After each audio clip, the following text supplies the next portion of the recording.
Comment avoir une voix charismatique? Bonjour à tous, je suis Charline Caron, experte en première impression et en prise de parole en public. Et aujourd'hui, nous allons voir ensemble comment être à l'aise avec votre voix.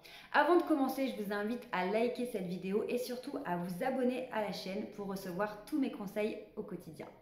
Alors il se peut que vous ayez prochainement une présentation à faire ou que vous souhaitiez prendre la parole lors d'une réunion et lorsqu'on n'a pas l'habitude de prendre la parole, et bien d'un coup on est confronté à «Ah, mais elle est comment ma voix?» Et puis ça fait bizarre, non, de s'entendre.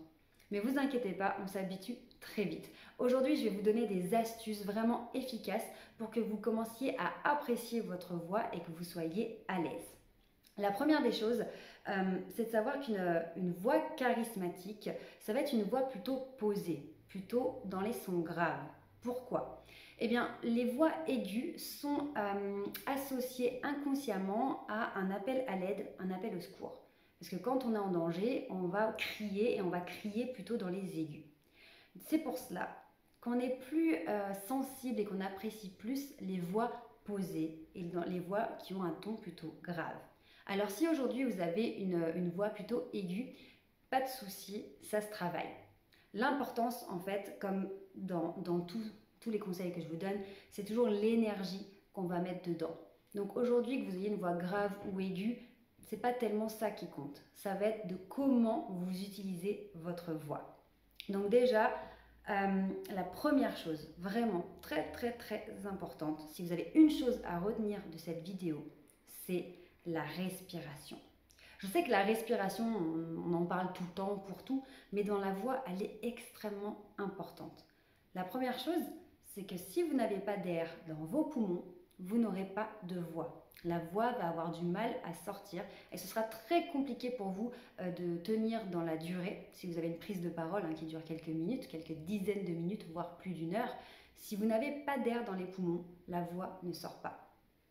Lors de mes premières conférences, justement, quand j'y repense, en fait, j'avais tellement peur d'ennuyer mes interlocuteurs que j'allais à toute vitesse. J'allais à fond, j'enchaînais et je ne prenais pas le temps d'inspirer. Je ne prenais pas le temps de respirer. Donc, le son ne sortait pas correctement, donc je forçais sur ma voix. Évidemment, c'était épuisant. Donc vraiment, la chose à faire impérativement, c'est de prendre de l'air dans les poumons avant de commencer à parler. Vous me direz que ça paraît simple comme ça en théorie. Mais ce qui se passe, c'est que lorsqu'on est en train de prendre la parole, il y a une multitude de paramètres qui vont nous déstabiliser. Le regard des autres, le fait d'être seul face à un groupe, avoir peur d'oublier ce qu'on voulait dire. Il y a énormément de choses qui vont nous déstabiliser et finalement, penser à prendre de l'air avant de parler, c'est une chose qu'on oublie très facilement. Pourquoi on oublie de prendre de l'air et pourquoi on ne le fait pas? Eh bien parce que lorsqu'on inspire, forcément, c'est un moment où on ne parle pas encore. Donc c'est un blanc. Et lorsqu'on n'a pas l'habitude des prises de parole, lorsqu'on est stressé, qu'on n'est pas à l'aise, eh bien c'est juste insupportable de laisser des blancs. On a l'impression que c'est trop long, qu'on a envie de combler en fait. On est tellement stressé qu'on veut combler ces blancs. Et là, c'est vraiment une véritable erreur. Les blancs vont être extrêmement importants. Alors les blancs en prise de parole, c'est encore un énorme sujet qu'on pourrait développer. Je vous invite justement à suivre ma chaîne pour avoir la suite de tous ces conseils. Je reviendrai dans une prochaine vidéo sur l'importance des blancs lorsque vous prenez la parole. Pour en revenir à notre histoire de respiration, c'est très important de prendre le temps d'inspirer avant de commencer une phrase. Ça ne posera aucun problème à vos interlocuteurs. Pourquoi?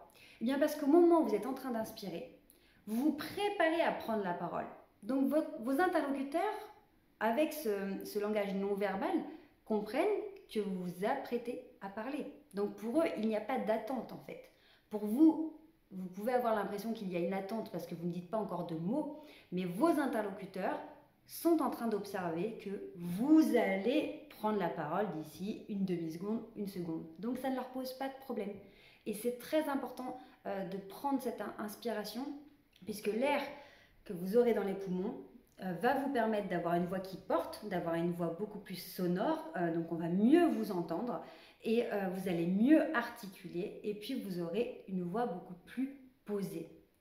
Si vous n'avez pas d'air dans les poumons, vous êtes en apnée pendant votre prise de parole, eh bien on va sentir une espèce de stress, vous allez être oppressé, voilà, tout va commencer à dérailler, la voix sera moins jolie, on vous entendra moins bien, vous allez commencer à être essoufflé et vous allez perdre toute votre crédibilité. Donc je sais qu'a priori, ça peut paraître compliqué de prendre le temps d'inspirer, mais vraiment, ça vaut vraiment le coup parce qu'il n'y a que des bénéfices derrière.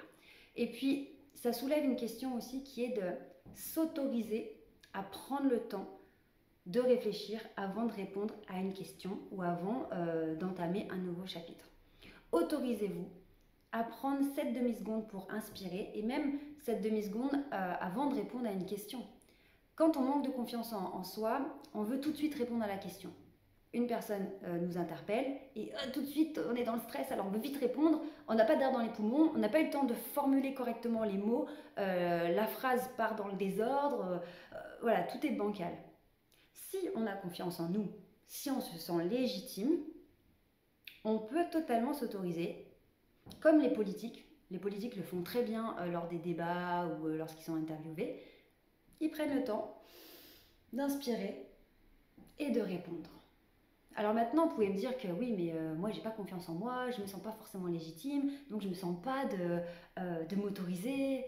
Eh bien si, justement, c'est là la clé. Même si vous n'avez pas confiance en vous, même si vous manquez de légitimité, d'après vous, obligez-vous, forcez-vous à prendre ce temps. Vous aurez l'air beaucoup plus crédible, vous aurez beaucoup plus d'impact au moment où vous allez répondre et on va beaucoup plus avoir envie de vous écouter. Et une fois que vous allez voir que votre taux de crédibilité augmente, eh ben, votre confiance en vous va aussi augmenter. Alors vous voyez que là, juste sur cette petite inspiration avant, enfin petite ou grande inspiration, mais en tout cas ce petit moment avant d'attaquer une phrase, ça nous prend déjà toute une vidéo. Et encore, je pourrais vous en parler encore pendant des heures. Donc je vais vous faire d'autres vidéos sur plein de petits trucs et astuces qui vous rendent plus crédible, qui vous rendent plus impactant. Mais vous voyez que rien que ce petit détail de prendre le temps, de prendre de l'air avant de commencer à parler, ça va avoir un immense impact sur vos interlocuteurs. Donc maintenant, pour avoir une voix charismatique, pensez qu'il faut avoir une voix posée, mais une voix surtout avec de l'air.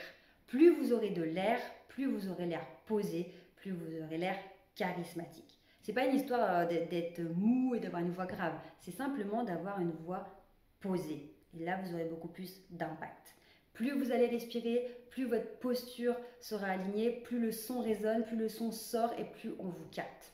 Voilà, bon, j'ai encore des tonnes de conseils à vous donner. Pensez bien à vous abonner à la chaîne, mettez-moi un petit like et puis vous avez toujours ce petit lien, un questionnaire à remplir si vous avez envie d'avoir des conseils personnalisés. Je rentrerai en contact avec vous. En attendant, prenez soin de vous et je vous dis à très vite pour la suite. Ciao!